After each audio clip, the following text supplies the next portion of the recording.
Aging is a sliding scale, and which way do you want to take the ride? People have thought up until now, well, it's a downward, inevitable ride. We have thought that as you age, you just inevitably become more frail. But evidence-based science in the last 2 years has shown us that this is not the case. For example, in September 2011, physicians in sports medicine, they came out with a study that really shook the shoulders of science. It changed our viewpoint of how aging goes on over time. They took a look at the thigh muscles, the quadriceps of people from 40 years old to 81 years old. And you would think as you get older toward 81 that inevitably the muscle gets more fat, gets thinner, smaller, and as you have less healthy muscles, overall you have systemic decreased wellness. But they took a look at 81 years old, 70-year-olds, 60-year-olds, that they were what they called master athletes. The definition of that was that they worked out 4 to 5 times a week robustly. They compared with MRIs of the quad muscle those 60, 70, and 81-year-olds to 40-year-old master athletes. And lo and behold, surprised everybody, including the authors, it turned out that at 81 years old, if you continued to robustly work out 4 to 5 times a week, the size, the quality, the health of your quad muscle was the same as a 40-year-old. Nobody really thought that. We thought you definitely, inevitably had thinner, more unhealthy muscles, and it turns out muscle mass and strength has a lot to do with your overall health. This says a lot. You don't have to be an exercise Nazi and work out 7 days a week. That old Beatles song, 7 days a week. All you have to do is 4 to 5 days a week on a regular basis. You got to do this. It's vitamin D discipline. It can actually slow down the Mack truck of time.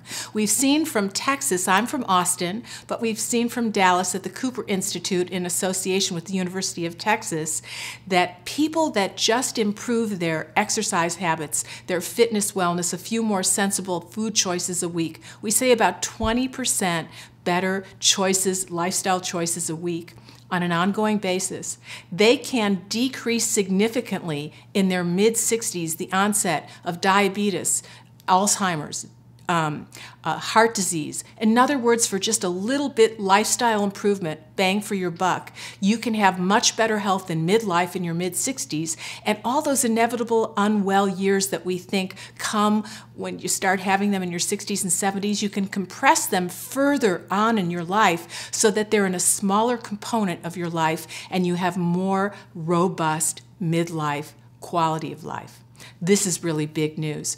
We've also seen from the Northwestern Feinberg School of Medicine that people in their 80s can have frontal cortex neuroconnectivity that's as robust as younger people in their 50s and 40s. And we've now identified a number of nutrients and even hormones that help make this happen.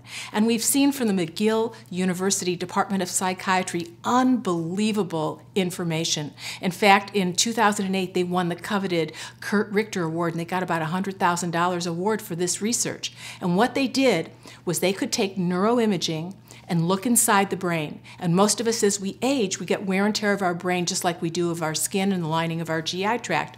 Women know that you can always tell a woman's age by the skin because it thins, but not many of us realize that even our brain shrinks and thins. It's inevitable, or it used to be, and they were able to show that as the brain had wear and tear and shrank, they could actually, like women go in to get Botox injections in their lips and wrinkles, they could revolumize, they could reboot the volume of the brain, and with that, they could bring many characteristics back to life again. As the brain shrinks, you become less confident, you have more fear, you don't feel as strong, you don't have as much self-confidence and mojo moving through your life, and a lot of people complain about this in middle life. Why? Because their brain is shrinking.